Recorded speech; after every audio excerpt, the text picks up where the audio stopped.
أبينا إبراهيم حنيفا مسلما وما كان من المشركين أما بعد اللهم إنا نسألك علما نافعا ونعوذ بك من علم لا ينفع آمين يا رب العالمين. Hadirin sekalian, ibu-ibu dan bapak-bapak serta jamaah sekalian Masjid Ami Abdullah, Banjarbaru, Kalimantan Selatan. Baru salah sebut udah protes.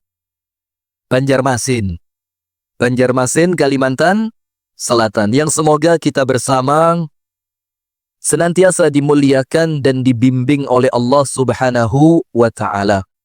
Dan kepada seluruh pemirsa Madani TV dimanapun Anda berada, dan kepada pendengar Radio Dakwah Syariah Solo 101,4 FM. Puji dan syukur alhamdulillah kita haturkan kepada Allah atas limpahan nikmat yang Allah karuniakan kepada kita. Sehingga di malam hari ini, pada malam yang ke-17 di bulan Rajab, tahun 1443 Hijriah, kita dipertemukan Allah dalam majelis yang mulia ini dalam rangka menambah ilmu tentang agama Allah. Dan bertambahnya ilmu itu wajib untuk kita bertambah pula 3 perkara. Ini penting. Jadi hadirin sekalian, orang yang bertambah ilmunya kemudian tidak bertambah untuknya 3 perkara, maka ilmu itu yadhurru wala yanfa'. Maka ilmu itu akan mudharat untuknya dan tidak memberi manfaat kepadanya. Tambahan yang pertama, ziyadatu khasyatillah. Semakin bertambahnya ilmu, semakin bertambah pula rasa takutnya dia kepada Allah. Yang kedua, ziyadatul amal. Semakin dia berilmu, amalannya semakin bertambah. Dan yang ketiga, dia akan muncul dengan bertambahnya ilmu al-akhlaqul karimah. Budi pekerti yang luhur. Maka setiap kita duduk di majelis taklim semacam ini, setiap kita menyaksikan siaran televisi semacam ini, maka kita bertanya pada diri kita masing-masing. Apakah bertambahnya ilmu menambahkan rasa takut saya kepada Allah atau tidak? Apakah bertambahnya ilmu ini menjadikan bertambah pula amal saya atau tidak? Apakah dengan bertambahnya ilmu ini akan menjadikan saya semakin mulia akhlaknya atau semakin buruk? Apabila semakin bertambah baik, maka beruntung, dan apabila semakin buruk, maka wal Qur'anu hujjatun alaik. Ilmu itu justru akan menuntut kita kelak di hadapan Allah. Maka disebutkan di dalam hadis yang sahih, la tazulu qadama 'abdin yawmal qiyamati hatta yus'ala an arba'.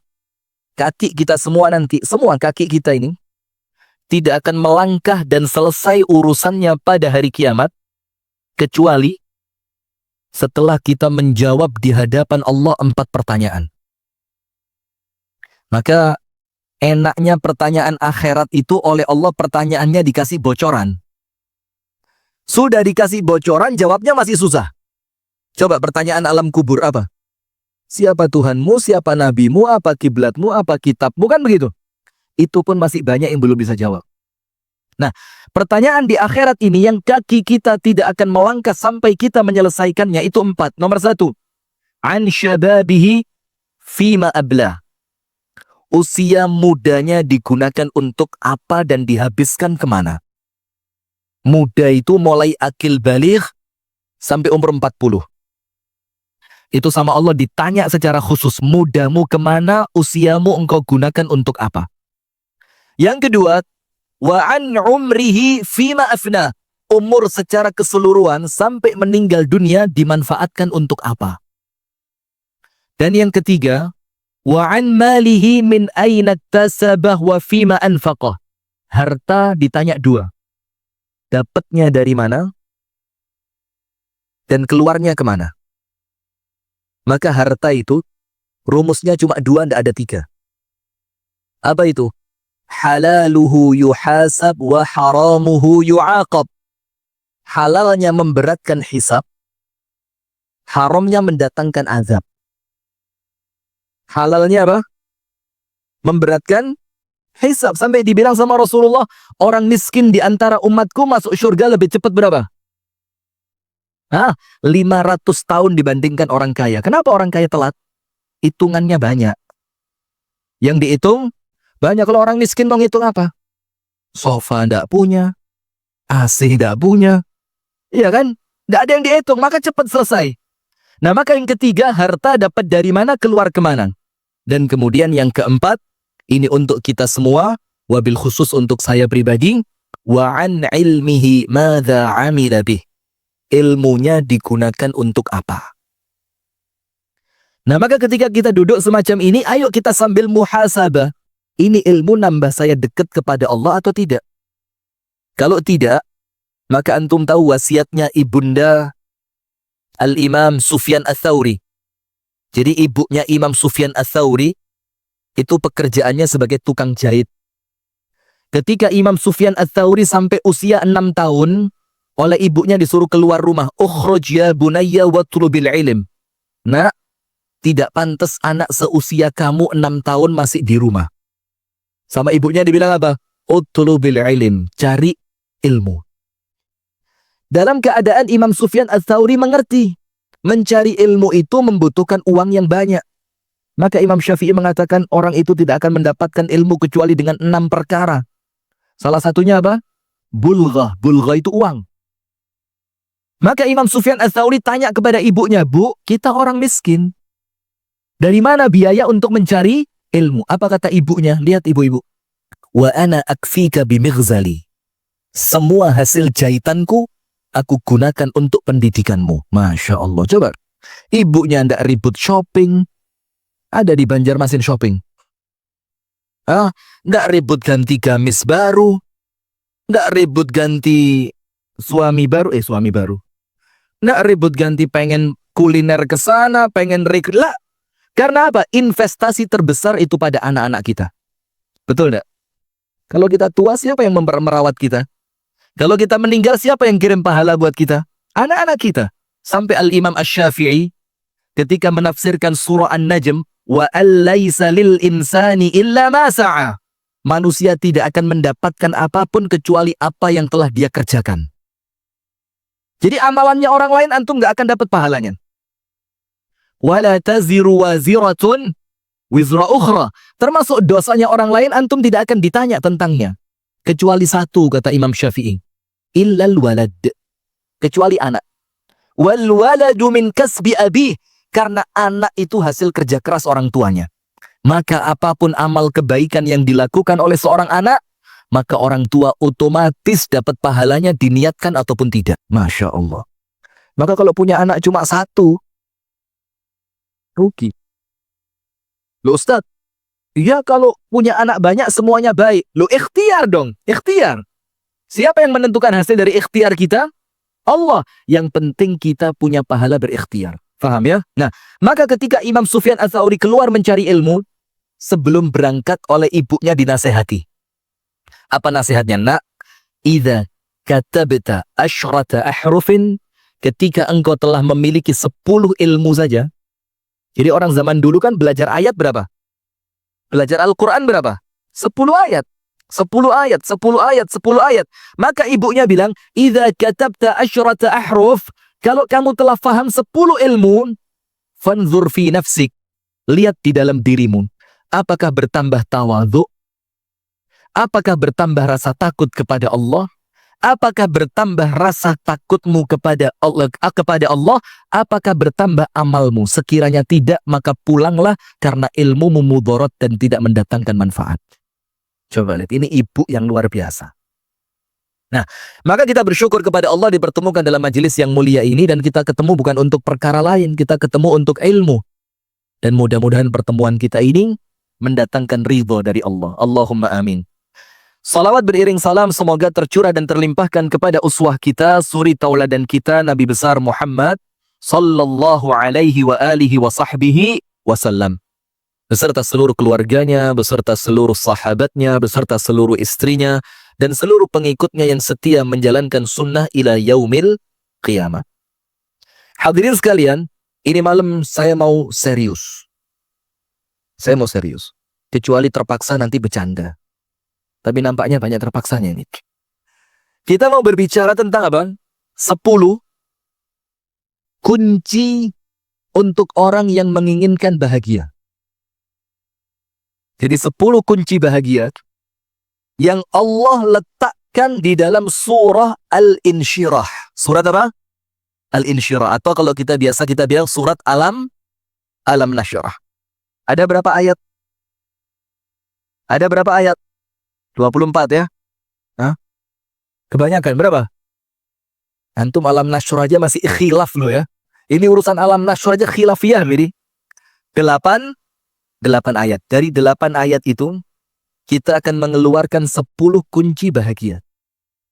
Dan setiap orang yang memahaminya, mengamalkannya, mustahil dia tidak bahagia. Artinya dia pasti bahagia.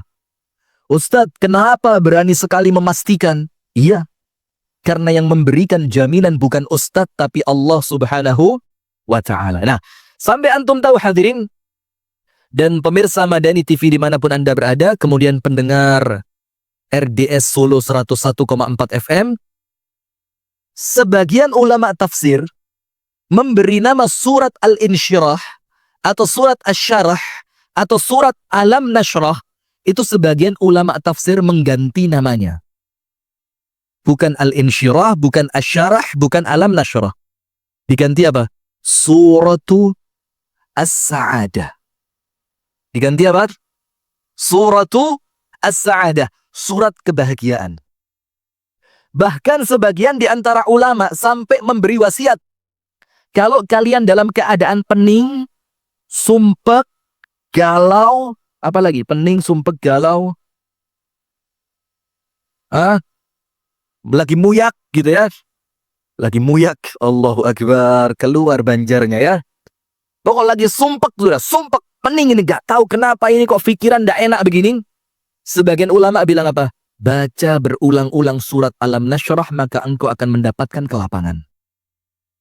Apa arti As-Sa'adah? Sampai para ulama mengatakan suratus Sa'adah, surat kebahagiaan. As-Sa'adah artinya apa? Bahagia. Nah, maka insya Allah kita akan membahas secara singkat saja. Insya Allah ya kultum lah ini ya. Kuliah terserah antum. Mau 7 menit boleh, 70 menit boleh, gitu ya Ustadz ya. Kultum ya, kuliah terserah antum. Kita akan keluarkan ibu-ibu sekalian 10 kunci bahagia. Dan ingat, yang menjamin kita akan bahagia bukan manusia, tapi siapa? Allah. Sehingga apabila kita fahami dengan benar, kita amalkan dengan sempurna, dengan penuh keikhlasan, maka insya Allah bahagia itu akan Allah datangkan untuk kita. Amin ya Rabbal Alamin. Yang pertama, A'udzu billahi minasyaitonir rajim. Bismillahirrahmanirrahim. Alam nasyrah laka sadrak. Pada ayat yang pertama, para ulama mengatakan di sini ada 2 kunci bahagia. Dan keduanya itu adalah pondasi. Keduanya apa? Pondasi. Dasarnya bahagia pada ayat pertama dan 2 kunci ini. Ketika 2 kunci yang pertama antum salah dalam pemahamannya, maka nanti nomor 3, 4, 5, 6, 7, 8, 9, 10 antum tidak akan sukses. Tapi ketika kunci yang pertama dan kunci yang kedua antum memahami dengan sempurna, maka nomor 3, 4, 5, 6, 7, 8, 9, 10 itu akan ngikut saja di belakangnya. Maka intinya pada kunci yang pertama dan kedua. Alam nasyrah laka sadrak. Bukankah telah kami lapangkan untukmu hatimu? Kunci bahagia yang pertama, yakin seyakin-yakinnya ibu-ibu, bahagia Anda bukan dari suami. Para suami, bahagiamu bukan dari istri. Wahai orang tua, bahagia kalian bukan dari anak. Wahai anak, bahagia kalian bukan dari orang tua. Tapi kita akan ambil satu kunci terbesar, bahwasannya bahagia kita datangnya secara mutlak dari Allah Ta'ala. Maka Allah katakan di sini apa? Alam nashrah. Bukankah telah kami lapangkan? Nah, kami di situ siapa? Kami yang melapangkan di situ siapa? Allah. Berarti antum tidak perlu risau dengan manusia. Antum tidak perlu pusing dengan manusia selama Allah bersama antum. Maka dikatakan oleh Syekh Al-Mutawalli Asy-Sya'rawi, dikatakan di sana, kun ma'allah wa la tubali. Hiduplah bersama Allah dan jangan pedulikan manusia yang membencimu.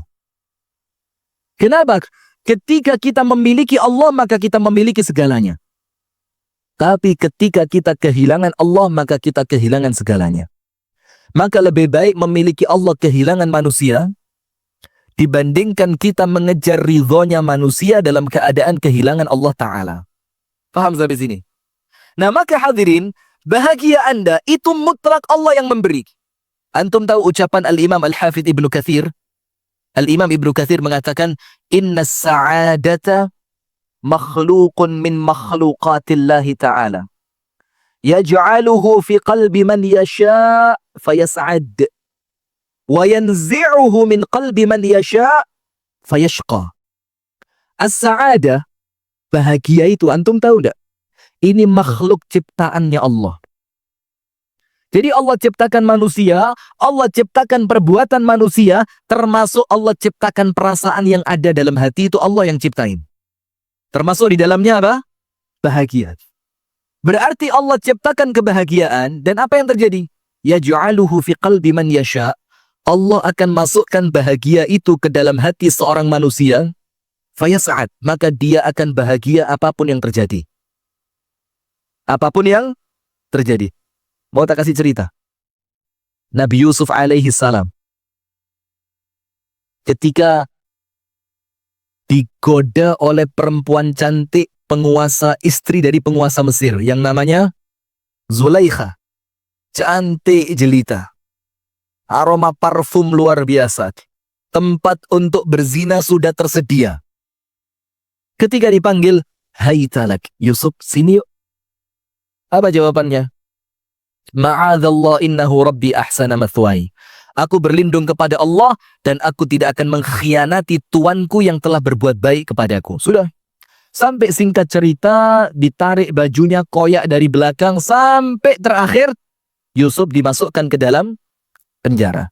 Terus Yusuf mengatakan apa? Nabiullah Yusuf alaihi salam mengatakan, Rabbis sijnu ahabbu ilayya mimma yad'unani ilai. Ya Allah, penjara itu lebih hamba cintai dibandingkan mengikuti apa yang diinginkan oleh perempuan itu. Sekarang jujur, laki-laki, perempuan diem.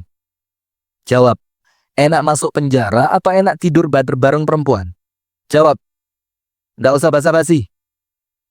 Enak masuk penjara atau tidur didampingi perempuan? Perempuan. Sekarang kita mau tahu apa rahasianya Nabi Yusuf. Kenapa dia sampai berani mengucapkan Rabbis sijnu ahabbu ilai? Ya Allah, penjara lebih aku cintai. Penjara lebih nikmat dibandingkan aku berduaan dengan perempuan itu. Karena apa? Karena Allah memasukkan bahagia ke dalam hatinya Nabi Yusuf. Maka bukan tempat yang menjadikan kita bahagia, bukan siapa yang menemani kita yang menjadikan kita bahagia, tapi antum sedang bersama siapa. Ketika antum bersama Allah, dimanapun antum berada, apapun yang terjadi, maka Allah akan berikan kepada antum makhluk yang namanya sa'adah. Wa yanzi'uhu min qalbi man yasha' fayashqa. Hati-hati. Tapi makhluk yang namanya bahagia ini, Allah bisa cabut dari hati seorang manusia, maka dia pasti sengsara. Walaupun kaya raya. Walaupun jabatannya tinggi. Walaupun terkenal. Apalagi, walaupun apa? Walaupun apa lagi, Pak Ustadz? Walaupun dia Ustadz. Walaupun istrinya Ustadz. Ketika itu makhluk yang namanya bahagia Allah cabut, dia tidak akan mutlak pernah bahagia. Kenapa? Karena Allah pencipta bahagia telah mencabut kebahagiaan itu dari hati seorang hamba. Maka ingat, berarti ketika antum ingin bahagia, jangan fokus pada dunia, tapi fokus pada Allah Ta'ala. Jangan fokus mencari ridhonya manusia, tapi carilah ridhonya Allah. Jangan sibuk dengan pandangan manusia, tapi sibukkan memperbaiki diri di hadapan pandangan Allah Ta'ala. Di dalam surah An-Najm Allah Ta'ala berfirman apa? Wa annahu huwa adhaka wa abka. Dan dialah Allah. Wa annahu, dia. Ditambahi huwa, dhamir munfasil, dia. Jadi dua kali. Dan sesungguhnya dialah Allah. Dan hanya dia, adhaka, yang menjadikan sebagian kalian tertawa, wa abka, dan menjadikan yang lain menangis. Siapa yang bikin? Allah. Maka poin pertama, yakin, masukin dalam hati, maka urusan hidup antum lancar, tenang, bahagia. Bahwa bahagia antum di tangan siapa? Allah. Itu poin pertama. Poin yang kedua, alam nashrah laka sadrak. Ingat, ketika Allah Ta'ala akan membahagiakan Nabi besar Muhammad Sallallahu Alaihi Wasallam, dan kami lapangkan untukmu dadamu. Dada di sini artinya apa? Hatimu. Sekarang lihat hadirin. Rumahnya Rasulullah luas atau sempit? Luas atau sempit? Sempit. Berarti yang Allah lapangkan bukan rumahnya tapi hatinya. Yang kedua, urusan rezeki untuk makanannya Nabi Muhammad luas atau sempit? Sempit. Bahkan istri Rasulullah mengatakan, sampai 3 kali bulan keluar di rumah kami tidak ada makanan. Coba antum bayangin rumahnya Rasul, tapi tidak ada orang yang lebih bahagia dibandingkan Rasul dan semua istrinya. Karena ketika Allah akan menjadikan antum ini bahagia, itu yang Allah lapangkan bukan rumahnya, bukan uangnya, bukan asetnya, bukan bisnisnya, bukan pekerjaannya, bukan jabatannya, bukan ketenarannya, tapi cukup hati sama Allah dibikin lapang. Antum tinggal dimanapun terasa lapang. Betapa banyak cerita yang kita dapatkan, orang kaya raya mati bunuh diri. Pernah dengar? Pernah dengar? Banyak. Artis terkenal di puncak ketenarannya. Siapa itu yang artis musik zaman dulu yang ngetren-trendi banget itu? Bukan, apa? Yang rock itu. Wah. Yang feminis dia, laki tapi dandannya kayak cewek itu. Michael Jackson, la haula wala quwata illa billah. Yang itu yang bukan, sama yang lagunya Mama. Freddie Mercury, Allahu Akbar. Antum tahu dari mana? Ini baru dicek ini. Antum jangan-jangan salah idola ya. Nabi Muhammad meninggal usia berapa? Nah, penyakit kan mulai. Nah, kan? Freddie Mercury kenal dia. Nabi Muhammad meninggal usia berapa? Sudah ada apa? Jazakallah khair. Meninggalnya karena apa? Overdosis apa? Obat terlarang. Di puncak-puncak ketenarannya. Kenapa dia pakai obat penenang? Karena dia tidak mendapatkan bahagia. Rumahnya lapang, karirnya lapang, ketenarannya luar biasa. Dia tidak dapat bahagia. Kenapa? Hatinya sempit, dia tidak mengenal Allah Ta'ala. Coba negara mana dengan jumlah angka bunuh diri tertinggi? Jepang. Disiplin gak masyarakatnya? Top. Antum gak akan nemu sampah di Jepang. Dan antum tahu bis kota di Jepang itu, di dalamnya ada tempat sampah kecil khusus buat buang buku kecil. Antum tahu artinya apa? Orang di Jepang itu kalau naik bis, mereka di kantongnya ada buku kecil. Dibaca sekali baca selesai. Nanti itu buku dibuang di tempat sampah khusus, yang nanti buku itu akan dipindahkan ke tempat lain untuk orang baca lagi. Itu orang Jepang. Tapi angka bunuh diri tertinggi. Kenapa? Tidak mengenal Allah Ta'ala. Nah, maka hadirin sekalian, sekarang lihat. Ternyata bahagia itu letaknya bukan di sini. Bukan di akal pikiran kita. Bukan ketinggian IQ yang antum tes tiap tahunnya itu. Berapa IQ antum? Jongkok wala tiarap. Jangan-jangan sampai tiarap ini kan? Nah, orang itu bisa bahagia tanpa harus dia cerdas. Coba lihat orang gila. Bukan lagi cerdas, otaknya rusak. Nampaknya kalau kita lihat-lihat, Dia seperti orang yang tidak punya masalah. Ketawa, ketiwi, makan ke sana, tidur di sini. Tidak ada kendala. Nampaknya kan sehat. Bahagia dia. Ketawa dia. Padahal otaknya rusak. Kenapa? Karena bahagia itu bukan di sini. Bukan hitung-hitungan matematis, bukan hitung-hitungan akuntan publik atau apalah. Bahagia itu di sini. Di mana? Di hati. Itulah kenapa ketika Allah akan bahagiakan manusia, yang Allah lapangkan hatinya.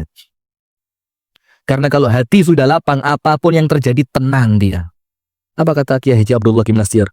Bila hati sudah bersih, lupa lah saya cerita apa itu. Karena sempat diboikot sama ibu-ibu zaman dulu kan. Diboikot sama ibu-ibu, jahat banget kan. Orang tidak ada salah apa-apa diboikot. Ingat Bu? Oh, Kiai Haji Abdullah Kim Nasir. Kenapa waktu itu sama ibu-ibu diboikot, ada apa dulu Bu? Hah? Kenapa dulu Ustaz?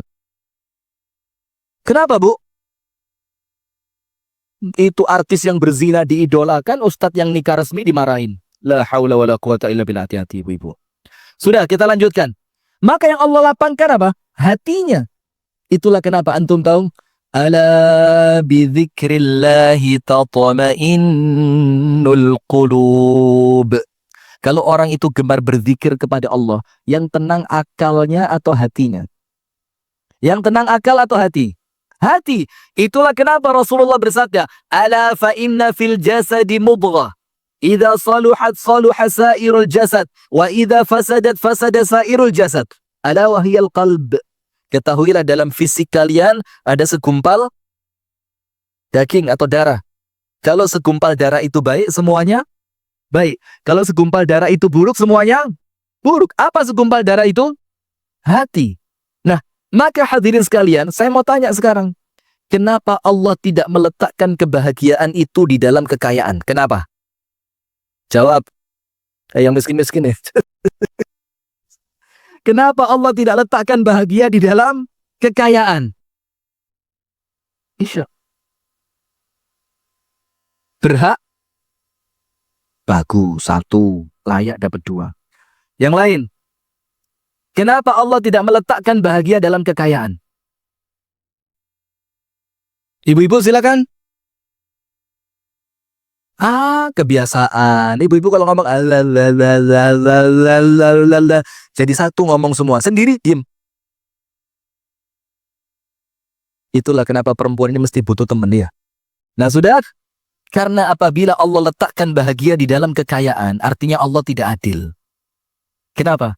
Karena tidak semua orang kaya. Kenapa Allah tidak meletakkan kebahagiaan di dalam kecerdasan? Karena ketika Allah letakkan di dalam kecerdasan, artinya Allah tidak adil. Karena tidak semua orang punya akal yang cerdas. Tapi coba, semua orang punya hati? Punya. Maka ketika semua orang punya hati, maka semuanya layak dan bisa bahagia. Tidak harus kaya. Tidak harus cerdas. Tidak harus terkenal. Tidak harus tenar. Tidak harus punya jabatan. Khusus yang penting antum punya hati, antum berhak bahagia. Nah maka itulah kenapa hadirin. Kalau hati itu sedang kotor, dia tidak akan bisa merasakan kenikmatan yang paling nikmat sekalipun. Antum pernah dengar ucapan para ulama ada? Antara ahli maksiat dan ahli taat, itu ketika menikmati suatu keindahan, maka akan lebih terasa indah untuk ahli taat dibanding ahli maksiat. Misalkan, ada ahli maksiat dan ahli taat yang datang ke kota wisata Batu di Jawa Timur sana. Wih, keren. Belum pernah sana? Belum pernah? Insya Allah segera ya. Amin ya Rabbal Alamin. Nanti kita nyewa kereta odong-odong itu. Kasih bendera Masjid Ami Abdullah Banjarmasin, Kalimantan Selatan. Nggak tahu sampai di Jawanya kapan, nggak tahu. Entah sudah kiamat atau belum kiamat. Sudah. Ada pegunungan indah, ada pemandangan indah, ada cuaca yang sejuk, ada buah-buahan segar. Itu ketika yang menikmati ahli maksiat, itu keindahan Allah tidak rela dinikmati oleh orang yang ahli maksiat. Dia tidak akan memberikan keindahannya untuk ahli maksiat. Dia tidak akan rela bagaimana keindahan itu dinikmati oleh orang yang tidak layak mendapatkannya. Tapi ketika yang duduk ahli taat, itu indahnya gunung semakin indah. Itu sejuknya udara semakin indah. Itu indahnya buah-buahan semakin nikmat. Kenapa? Karena Allah meletakkan keindahan itu untuk hati-hati yang bersih. Untuk hati yang bersih. Sudah Isya. Baik ya, kita azan Isya dulu. Insya Allah kita akan lanjutkan ba'da azan Isya. Kepada pemirsa Madani TV dimanapun Anda berada, dan kepada pendengar RDS Solo 101,4 FM, jangan kemana-mana, kita akan kembali setelah kumandang azan Isya.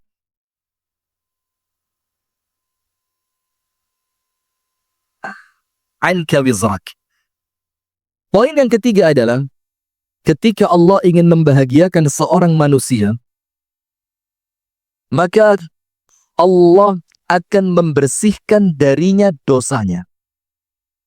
Karena apa? Dosa itulah yang menghalangi manusia dari bahagia. Nah sekarang perhatikan. Wa wada'na 'anka wizrak alladhi anqadha dharak. Yang dosa-dosa itu membebani punggungmu. Berarti orang yang hidup dengan beban, enak gak? Gak enak. Antum lihat, mohon maaf ya, ini bukan kita meremehkan profesi pekerjaan seseorang, tidak, tapi kita bikin contoh saja ya. Kuli panggul di pasar, tahu kuli panggul? Dia angkat beras seberat 50 kg di atas punggungnya. Kemudian dia berjalan. Dan di sebelah dia ada seorang laki-laki yang berjalan tidak membawa beban di punggungnya. Kira-kira jalannya lebih nyaman yang mana? Orang yang tidak membawa beban. Nah, maka itulah Allah katakan dosa itu membebani kalian. Sementara apabila Allah ingin menjadikan Nabi Muhammad senantiasa bahagia, Allah bersihkan Nabi Muhammad dari dosa. Sekarang saya mau tanya sama antum, dosa Allah letakkan di mana? Jadi ketika kita berbuat dosa, maka dosa itu oleh Allah diletakkan di mana?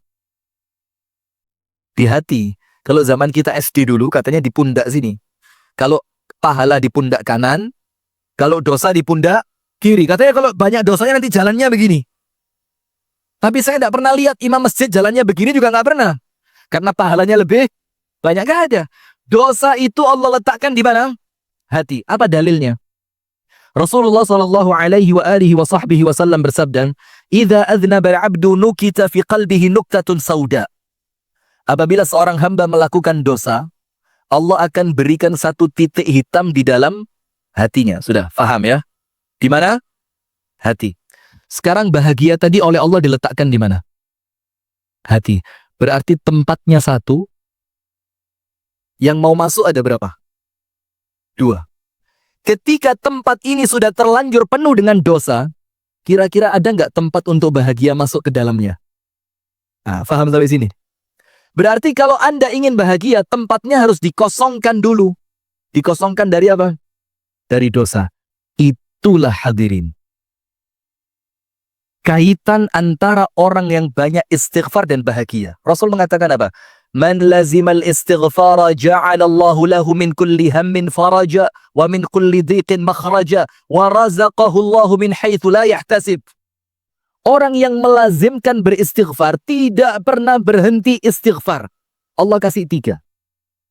Sedihnya Allah ganti bahagia. Sempitnya Allah ganti lapang. Dan Allah beri rezeki dari tempat yang tidak pernah ia sangka dan ia duga. Sekarang poin pertama, sedihnya Allah ganti apa? Bahagia.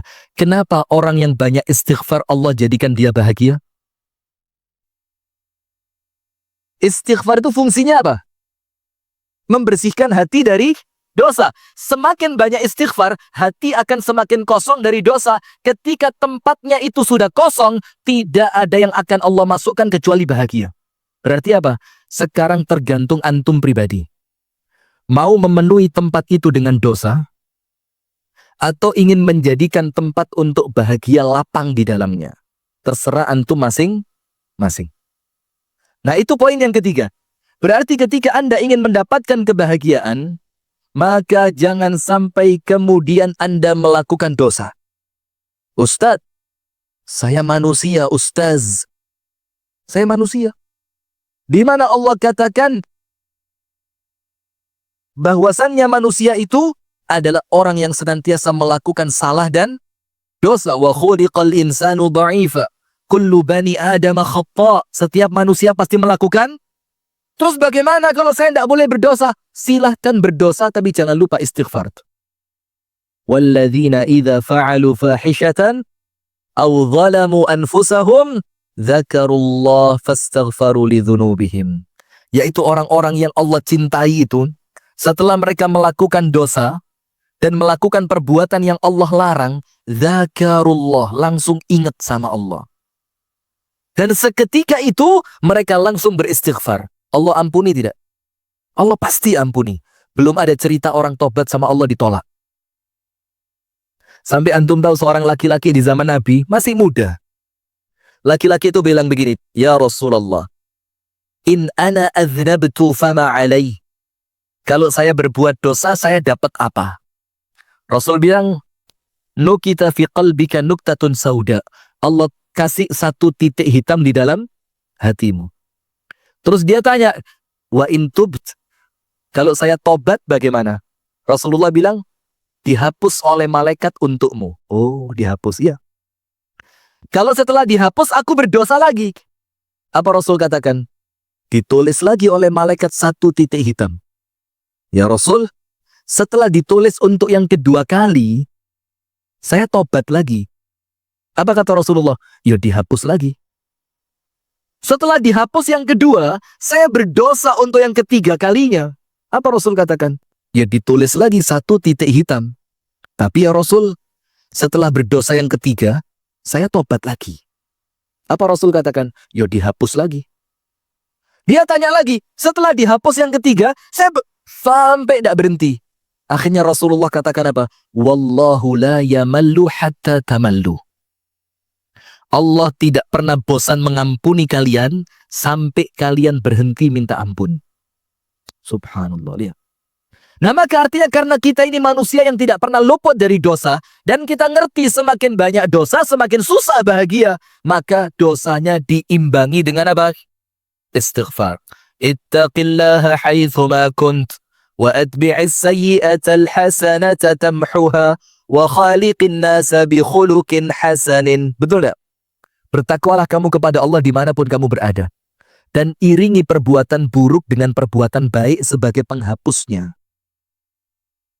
Apa kata para ulama perbuatan baik yang menghapus perbuatan buruk? Istri. Istri dari mana? Aduh susah, aduh. Tolong, saya lagi fokus, jangan diganggu. Apa perbuatan baik yang bisa menghapus dosa dari perbuatan buruk? Istighfar. Dan antum jangan kecil hati. Memang dalam kitab Ibnu Qayyim Al-Jauziyah, Talbis Iblis, itu setan membisikkan ke telinganya orang yang berdosa, kamu jahat, kamu kotor, kamu hina, kamu tidak layak diampuni sama Allah. Itu setan bisikin. Tujuannya apa? Supaya antum terhindar dari istighfar. Karena setan tahu ketika antum istighfar, Allah tidak akan untuk tidak mengampuni. Pasti diampuni. Itu poin yang keberapa? 3. Tempatnya 1 bernama hati, yang ingin masuk berapa? 2. Maka tergantung antum. Mau banyak porsi dosanya atau lebih banyak porsi tempat untuk bahagia. Maka rumah tangga yang paling bahagia adalah rumah tangga orang yang taat kepada Allah. Hatta tidak punya mobil. Hatta rumahnya ngontrak. Ataupun masih tinggal di perumahan Mertua Indah. Ada di sini ya? PMI. RMI. Rumah Mertua Indah atau PMI, Pondok Mertua Indah. Hatta di rumah mertua. Kalau dia orang yang ibadah, pasti bahagia. Tapi lihat, rumah tangga yang paling nyesek itu apa? Rumah tangga yang paling menyedihkan. Walaupun fasilitas dia punya. Walaupun rumah mewah dia tinggali. Walaupun mobil mewah dia naiki. Tapi ketika rumah tangga itu rumah tangga yang penuh dengan kemaksiatan dan dosa, Allah tidak akan izinkan bahagia masuk ke dalam rumah itu. Na'udzubillah min dzalik. Yang keempat. Wa rafa'na laka dzikrak. Arti awalnya ayat ini, kami tinggikan untukmu wahai Muhammad penyebutan namamu. Jadi nama Nabi besar Muhammad SAW itu oleh Allah diapain? Ditinggikan. Dengan apa? tidaklah disebut nama Allah kecuali di sana disebut nama Rasulullah sallallahu alaihi wasallam. Coba, asyhadu an la ilaha illallah, cukup sampai situ? Tidak cukup. Dilengkapi dengan apa? Wa asyhadu anna Muhammadan Rasulullah. Setiap nama Allah disebut, nama Nabi Muhammad disebut. Untuk bahagia, apa yang keempat? Zikrul Hasan. Apa zikrul Hasan itu? Nama Anda ketika disebut, yang diingat sama orang itu kebaikan. Siapa misalkan? Ustadz Muhammad Fitri. Nama antum ya? Ustadz Ahmad Fitri. Orang ingat ahli masjid, ahli puasa, ahli Al-Quran. Kira-kira jangankan orangnya, anaknya denger, dia mikir apa? Siapa itu? Bapakku. Padahal orang lain itu ikut merasakan bahagianya. Kenapa? Ketika nama Anda disebut, yang diingat sama orang adalah kebaikan. Tapi coba sebaliknya. Coba sebaliknya. Siapa ya kalau disebut ini susah? Somasi. Somasi. Siapa namanya enaknya? Siapa? Presiden, jangan. Astagfirullah. Aduh, cari perkara dia live ini, Mas. Kenapa? Jangan. Somasi. Siapa? Coba nama siapa di Banjar ini kalau bilang fulan itu apa? Si Anang. Katakan, nanti dikira Hermansyah. Susah. Wes si fulan lah, si fulan ya. Si fulan. Ketika nama si fulan disebut, orang ingatnya apa? Tukang utang gak pernah bayar. Nama si fulan disebut, itu orang yang gak pernah pulang tiap malam mabuk. Ketika nama si fulan disebut, itu orang paling kasar sama istrinya. Kira-kira, jangankan dia, anaknya denger saja, bagaimana perasaannya? Itu muka dia tutup pakai ember kalau bisa.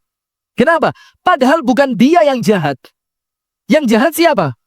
Ayahnya. Itu artinya apa, hadirin? Kita perlu nama kita ini dikenal oleh orang dengan kebaikannya. Bukan untuk tidak ikhlas, lah. Tapi apa? Ingat, manusia ini saksinya Allah di muka bumi. Antum tahu hadisnya? Ada seorang jenazah lewat di hadapan Rasulullah sallallahu alaihi wasallam. Manusia bilang apa? Syarrun nas hada. Ini yang lewat jenazahnya orang jahat. Rasulullah bilang apa? Wajabat. Sama Allah diterima. Para sahabat saling lihat apa maksudnya. Tidak lama lewat jenazah yang kedua. Rasulullah dikatakan oleh para sahabat, khairun nas. Ini jenazahnya orang terbaik. Apa Rasul katakan? Wajabat. Sama Allah diterima. Terus para sahabat tanya, ya Rasulullah, orang jahat lewat kami bilang orang jahat, engkau katakan diterima.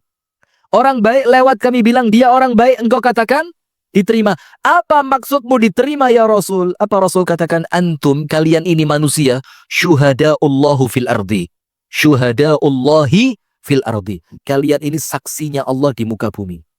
Apabila kalian mempersaksikan seseorang itu orang baik, maka sama Allah saksinya diterima. Dan Anda ditulis betul-betul orang baik. Dan sebaliknya, apabila Anda meninggal dan orang itu lisannya jahat untuk Anda, maka persaksian itu pun oleh Allah diterima, Anda ditulis orang jahat. Maka Rasulullah bersabda, idza matal abdu, ketika ada seorang manusia meninggal dunia, kemudian setelah dia meninggal, ada 3 orang yang membicarakan kebaikannya. Rasul bilang apa? Wajabat lahul jannah. Maka itu orang pasti masuk surga. Jadi ketika Anda meninggal misalkan, terus ada 3 orang tetangga yang bilang, aduh ini orang baik, ini orang suka sedekah, ini orang senantiasa senyum sama saya, oh ini orang kalau saya lagi repot dibantu di rumah. 3 orang, tempat Anda adalah surga. Berarti perlu enggak mengimagekan diri kita ini dengan image yang baik? Perlu. Dan sebaliknya, jangan menampakkan diri bangga dengan kejahatannya. Ada orang itu jahat bangga. Tahu orang jahat bangga? Ada orang mabuk, dia bilang, baru sebotol mabuk. Saya 12 botol. kosong semua, tidak mabuk. Ini kosong. Jangan bangga. Kenapa? Ketika keburukanmu tersebar, Allah susah untuk mengampuninya. Tahu hadisnya? Rasulullah bilang apa? Kullu ummati mu'afan illal mujahirin. Semua di antara umatku oleh Allah dosanya diampuni. Allahu Akbar. Semua umatnya Nabi Muhammad dosanya sama Allah diampuni. Kecuali satu. Illal mujahirin. Kecuali orang yang berbuat dosa terang-terangan. Para sahabat tanya, bagaimana terang-terangan dalam berdosa itu? Rasul jawab apa? Ada seorang laki-laki berbuat keburukan di malam hari, keesokan harinya oleh Allah ditutup dari pandangan manusia, dia sendiri yang cerita. Tadi malam, sebelah sana keren. Barang baru. Coba, orang tidak tahu. Oleh Allah ditutup. Dia sendiri yang bongkar. Apa kata Rasul? Model begini sama Allah tidak akan diampuni. Coba. Maka yang keempat, apabila Anda ingin bahagia, hiasi diri Anda dengan kebaikan, ikhlas untuk siapa? Allah, maka Allah pemilik hati manusia akan menjadikan manusia mencintai Anda. Yang kelima. 6 dan 7 jadi 1. 5, 6, 7. Biar singkat Ustadz ya. Antum nampaknya sudah nuas Ustadz. Sudah ngantuk abang. Gimana Ustadz kok ngantuk? Anak boleh. Oh belum selesai ya. Belum selesai. Atau kepikiran istri. Sudah. 5, 6, 7 jadi 1. Apa itu? Fa inna ma'al usri yusra. Inna ma'al usri yusra. 2 ayat yang sama Allah ulang 2 kali. Saya mau tanya sekarang. Apakah pengulangan ayat di dalam Al-Quran menunjukkan makna yang sama? Jadi misalkan ada ayat yang diulang. Contoh. فَبِأَيِّ آلَاءِ رَبِّكُمَا تُكَذِّبَانِ. Diulang berapa kali? Berapa kali? 31, 36, 31. Saya coba yang lain lagi. Biar saya punya multiple choice begitu. 33. Masya Allah, tambah khilaf lagi nih. Udah daripada salah ya malu ya. Berulang-ulang. Berulang-ulang. Apakah artinya sama? Tidak. Tidak sama. Karena setiap ayat yang Allah sampaikan pasti memiliki makna. Karena Allah itu anti yang namanya tabdzir. Tabdzir itu apa? Mengulang sesuatu yang tidak ada manfaatnya. Maka sampai para ulama itu menafsirkan satu persatu dari fabi'ayyi ala'i rabbikuma tukadziban. Yang pertama nikmat apa? Yang kedua sampai yang ke-31. Allah sebutkan semua oleh para ulama. Termasuk fa inna ma'al usri yusra, inna ma'al usri yusra. Yang kelima, yakin tidaklah Allah menciptakan kesulitan tanpa kemudahan. Tidak ada. Karena Allah itu apa? Menciptakan segala sesuatu pasti berpasangan. Tidak ada di dunia ini yang Allah ciptakan satu, tidak ada. Semuanya pasangan. Ada siang, ada malam. Ada gelap, ada terang. Ada sulit, ada mudah. Ada kaya, ada miskin. Ada bungas. Bungas lawannya apa? Kada bungas. Coba. Semuanya pasangan. Maka antum yakin tidaklah Allah menciptakan kesulitan kecuali Allah ciptakan juga kemudahan. Yang kelima, berarti ketika kesulitan datang, yang tenang. Allah tidak menciptakan kesulitan ini sendirian. Tapi Allah ciptakan pula kemudahan. Yang keenam, Abdullah ibnu Abbas membawakan satu hadis dari Rasulullah. Hadisnya begini. Lan yaghliba usrun yusrain. Satu kesulitan tidak akan terkalahkan oleh 2 kemudahan. Maksudnya apa? Angkat tangan yang pernah belajar bahasa Arab. Mana? Ada ibu-ibu belajar bahasa Arab? Pernah belajar bahasa Arab? Ada ma'rifah, ada nakirah, betul tidak?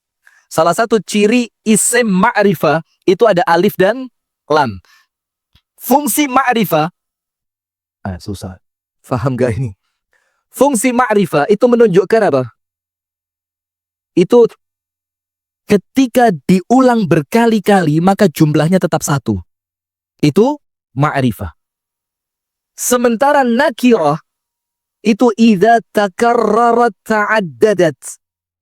Apabila terulang maka jumlahnya bertambah. Ingat ya, kalau ma'rifah terulang berapa kali pun jumlahnya tetap satu. Kalau nakirah terulang maka jumlahnya bertambah. Kesulitan di dalam fa inna ma'al usri yusra, kesulitan itu ma'rifah. Karena ada alif dan lam. Terulang berapa kali? 2. Jumlahnya tetap berapa? 1. Sementara kemudahannya itu nakirah. Allah ulang berapa kali? 2. Berarti jumlahnya 2. Berarti Allah katakan di dalam ayat ini, satu kesulitan Allah ganti dengan 2 kemudahan. Antum tahu Imam Ahmad bin Hanbal? Ulama mazhab itu macam-macam. Imam Malik kaya raya. Imam Syafi'i kaya raya. Imam Ahmad miskin, tidak punya apa-apa. Sampai pernah dengar cerita enggak Imam Ahmad sama tukang roti, tahu? Khabbas. Pernah dengar ceritanya? Imam Ahmad sama tukang roti. Itu saking miskinnya Imam Ahmad sampai terusir tidur di masjid. Sama orang, enggak boleh tidur di sini. Zaman itu enggak ada Facebook, enggak ada YouTube, orang enggak tahu ini Imam Ahmad ini kan. Belum punya fanpage segala macam. Jadi enggak tahu dia kalau yang diusir siapa? Imam Ahmad, saking miskinnya. Imam Ahmad itu ada satu ciri khas. Apa ciri khasnya? Ketika beliau keluar rumah, wajahnya ceria. Itu artinya di rumah tidak ada makanan. Sama lah lawan pian. Ibu-ibu sama. Bu, kalau suami nggak ngasih uang belanja wajah bagaimana? Wih, bunga sebanar. Lipstick. Apa ini? Apa shading? Waduh, ngerti. Pernah make ya? Ada eyeliner, aduh pasang lipstick sampai sini. Ini celak mata sampai sini. Lipstick itu dari bibir tebelnya 1 cm jadi 5 cm. Imam Ahmad ketika di rumah tidak ada makanan, muridnya tahu. Bagaimana tahunya? Kalau Imam Ahmad keluar ceria luar biasa, di rumah tidak ada makanan. Muridnya penasaran, ya Imam, amruka gharib, aneh banget. Kami, kalau di rumah kami tidak ada makanan, kami pusing, keluar rumah muka ini kayak ngumpul di bibir semua, mulai mata, hidung, telinga, cup di bibir semua. Sementara engkau di rumahmu tidak ada makanan, engkau keluar dengan penuh bahagia. Apa kata Imam Ahmad? Loh, saya yakin di rumah tidak ada makanan itu kesulitan. Ketika saya keluar, berarti saya sedang menjemput 2 kemudahan. Loh, kenapa Allah mau kasih kemudahan saya cemberut? Faham ibu-ibu? Nah, berarti semakin suami tidak pulang, semakin Anda bahagia. Bukan begitu? Anda melamar anak perempuannya orang, 1 pintu tertolak, 2 pintu siap nyambut. Dan beruntung kalau yang nolak 2, bakal dapat berapa? Alhamdulillah. Berarti lebih senang ditolak atau diterima? Nah, makanya ke-6, 1 kesulitan Allah bayar dengan 2 kemudahan. Karena Allah itu tidak pernah menjadikan hidup kita semakin susah, tidak pernah. Coba lihat. Di perut ibu kita, jalan makanan kita cuma 1. Tali pusat atau plasenta kan? Ketika yang 1 terputus, Allah ganti 2. Air susu ibu. Ketika 2 terputus, disapih sudah usia 2 tahun lebih, maka Allah ganti dengan 4. 4 itu apa? 2 makanan, 2 minuman. 2 makanan dari tanaman dan binatang, tumbuh-tumbuhan dan binatang, nabati dan hewani. 2 minuman, air putih dan susu. Dan ketika yang 4 terputus, Allah ganti dengan 8. Apa itu? Ketika 4 makanan untuk antum di dunia selesai, jatahnya habis, Allah ganti dengan 8 pintu surga yang siap terbuka untuk antum. Amin ya Rabbal alamin. Jadi, tidak ada orang beriman semakin susah, tidak ada. susahnya pun bahagia. Yang keenam. Yang ketujuh, penting. Lihat ayatnya. Fa inna apa? Ma'a. Ma'a itu artinya apa? Bersama. Misalkan begini. Saya datang bersama Ustadz Amin. Sudah kan? Berarti antara saya dan Ustadz Amin tidak ada yang lebih cepat, tidak ada yang lebih lambat. Bareng. Nah, sementara ayat ini Allah katakan bukan fa inna ba'dal usri yusra. Kalau ba'da apa? Setelah. Berarti ada jeda waktu kan? Ini Allah bilang tidak. Bersama kesulitan Allah datangkan di sana apa? Kemudahan. Apa maksudnya? Ketika kesulitan sudah datang, antum tinggal tunggu aja. Karena kemudahan pun akan segera datang. Dan setiap kata dalam Al-Quran itu memiliki makna. Tidak ada tertukar. Waw ketukar fa. Waw ketukar thumma. Ma'a ketukar ba'da. Tidak ada. Maka ketika Allah katakan ma'a, berarti artinya ma'a.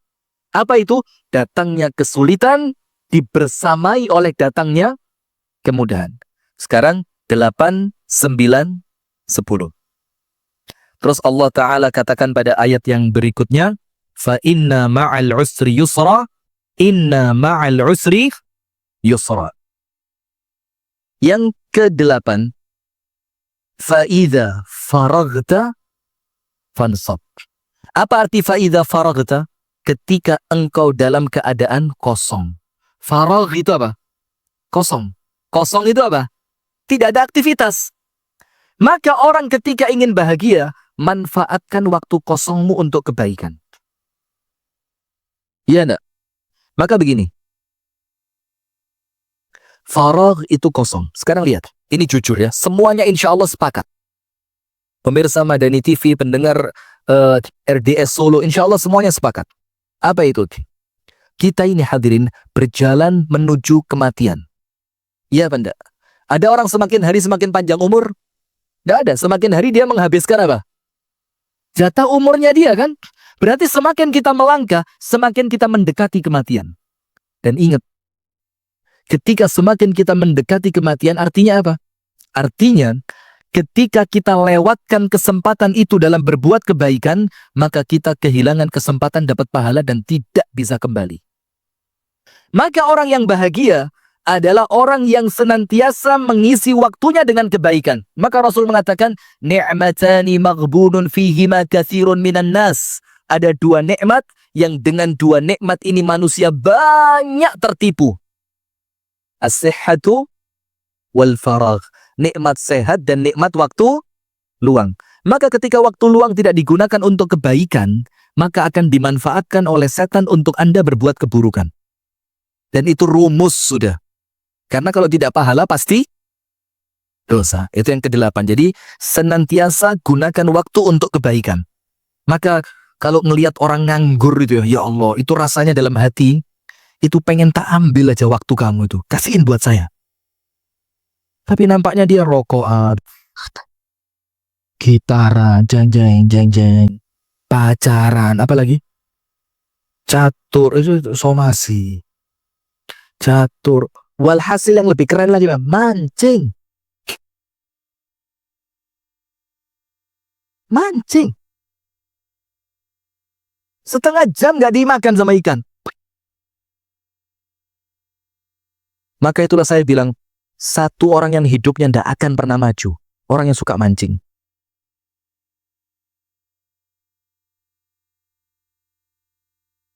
Nah, hobinya orang sini, Masya Allah. Pas, kena semua. Tidak akan pernah maju hidup antum. Maju nyebur. Maju kenapa? Kecebur. Nah, maka eman waktu ini hadirin. Waktu ini sayang sekali. Yang ke-9. Wa idza faraghta fansab. Apa arti fansab itu? Bersungguh-sungguhlah dalam ibadah. Artinya, ketika engkau selesai sholat, zikirlah. Ketika engkau selesai dari satu ibadah, lakukan ibadah berikutnya. Itu arti dari wa idza faraghta fansab. Apabila engkau selesai dalam urusan dakwah, maka ibadahlah untuk Nabi Muhammad. Selesai dakwah, ibadah. Karena apa? Syekhul Islam Ibnu Taimiyah mengatakan di dalam ucapannya, "Man arada sa'adata al-abadiyata falyalzam 'atabatal 'ubudiyah." Orang yang ingin mendapatkan bahagia yang hakiki, bahagia yang abadi, apa itu? Falyalzam 'atabatal 'ubudiyah. Maka jangan pernah meninggalkan karpetnya ibadah. Maka Anda akan terus bahagia. Dalam surat An-Nahl ayat 96 atau 92, apa Allah katakan? Man 'amila salihan min dzakarin aw untha wa huwa mu'minun falanuhyiyannahu hayatan thayyibah. Barang siapa yang melakukan amal soleh.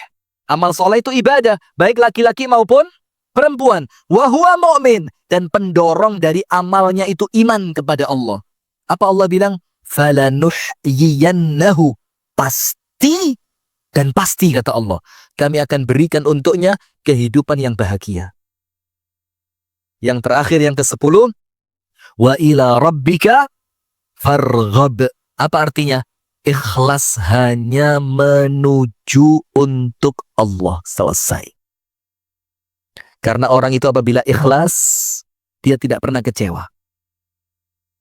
Ketika memberi kepada manusia, manusia yang diberi tidak terima kasih, dia tidak kecewa. Karena saya memberi kamu untuk siapa? Allah. Innama nut'imukum liwajhillah, la nuridu minkum jazaa'an wala syukura. Kami ngasih makan kalian liwajhillah. Untuk siapa? Allah. Kami tidak minta dari kalian jazaan, balasan, wala syukura, baik ucapan terima kasih, tidak minta. Maka ketika manusia itu ikhlas hanya untuk Allah, maka hidupnya pasti mudah. Hidupnya pasti mudah. Itulah kemarin saya sampaikan di musola mana Ustaz? Musola Muhajirin. Saya bilang apa? Satu hadis Rasulullah sallallahu alaihi wasallam. Barang siapa yang akhirat menjadi tujuan utamanya, Allah kasih 3. Kalau tujuan utama itu akhirat, artinya ikhlas atau tidak? Ikhlas. Allah kasih 3. Nomor 1, urusannya mudah. Nomor 2, Allah jadikan hatinya senantiasa kaya. Nomor 2, hatinya senantiasa apa? Kaya. Nomor 3, Allah datangkan dunia kepadanya. Bukan dia yang datang untuk dunia. Dunia datang sama dia. Wahia raghimatun, dalam keadaan dunia itu hina di matanya. Nah maka kalau ingin bahagia, jangan pernah menoleh kepada manusia. Fokus untuk Allah. Nah itulah hadirin yang dapat kami sampaikan. Alhamdulillah sukses 10 terlaksana. Saya kira tadi bakal cuma 2 dari seperti antum bilang ya. Walhamdulillah pemirsa Madani TV dimanapun Anda berada, dan pendengar Radio Dakwah Syariah Solo dimanapun Anda berada. Itu yang dapat kami sampaikan. Kurang lebihnya kami mohon maaf. Kita tutup dengan doa kafaratul majlis. Subhanakallahumma wa bihamdika asyhadu an la ilaha illa anta astaghfiruka wa atubu ilaik. Kurang lebihnya mohon maaf. Assalamualaikum warahmatullahi wabarakatuh.